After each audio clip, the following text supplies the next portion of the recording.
Good morning. This is my garden, back of my house. This is my path that I'm still building. I've run out of sand and I need some more, so if you have any sand, I'm in the market for it, let me know. This is my shed, and I want you to come with me into my shed, because this is the point this morning. This is a shed where I mess about with wood. There's all bits of offcuts of wood that I use and do various things. I'm not really a carpenter. I'm really a sort of botch it and play around with it and do your best with it. That's my saw and so on.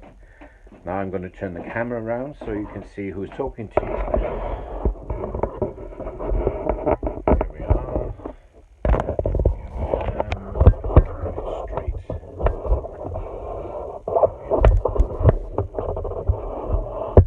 Never easy. And there we are. So let me just talk a bit about Jesus being a carpenter, because he was a carpenter, wasn't he? How do we know Jesus was a carpenter? Well, the Bible tells us so, doesn't it? Well, does it? Actually, do you know what? If you look in the Bible, you'll find that there's nowhere in the Bible at all that says that Jesus was a carpenter. How about that for revelation?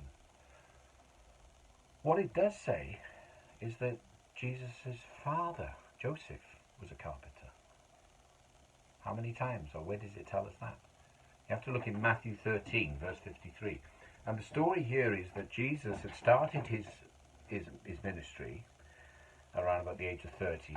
And after a time of traveling around with his disciples, he went back to Jerusalem. Not to Jerusalem, he went back to Nazareth. And in Nazareth, he started to preach and teach in the local synagogue. And everybody was there that knew him, that had grown up with him, and said, how can he know all this? How come he's so clever? How did he know all this stuff? Isn't this the carpenter's son? And that's the only scripture we have that points to the fact that Joseph was a carpenter. So, by implication, because in those days most children would grow up and follow in their father's footsteps, we can be pretty confident that Jesus too would have been a carpenter. But was he just a carpenter? Because if you look at the Greek word that is used here, it's all written in Greek originally. The Greek word covers not just being a carpenter, but it covers the aspect of being a general builder.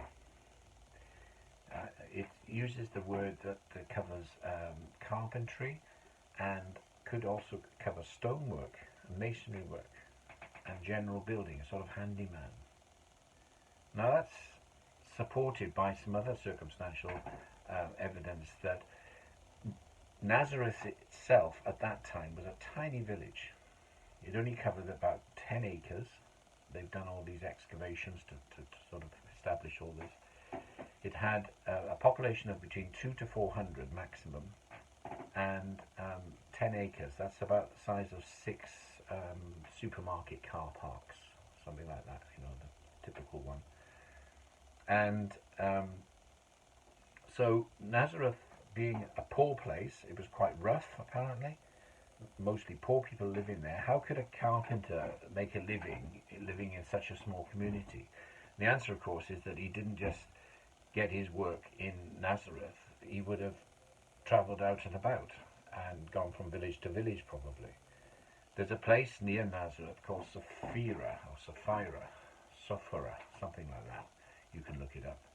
And it was a much more prosperous place. It was a Greek place, a luxurious place, where lots of wealthy people lived.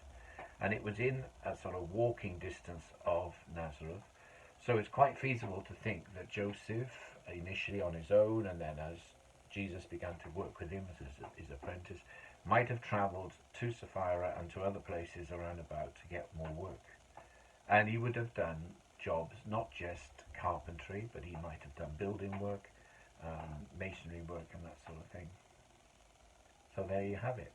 Was Jesus just a carpenter in the sense of only did carpentry? Or was he more of a builder of homes and properties, a maintainer?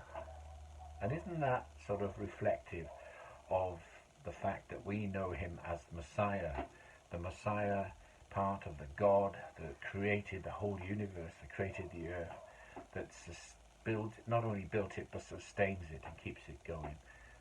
This is the God who is interested in a family life, who helps us to maintain our families. The symbolism here of Jesus being God the Messiah, creator of heaven and earth, but also while he was on earth as a man, working as a builder and maintainer of homes and properties that shelters us and provides all that we need, as it were. It's an interesting thought, isn't it? And I just want to leave that with you this morning. Something to think about.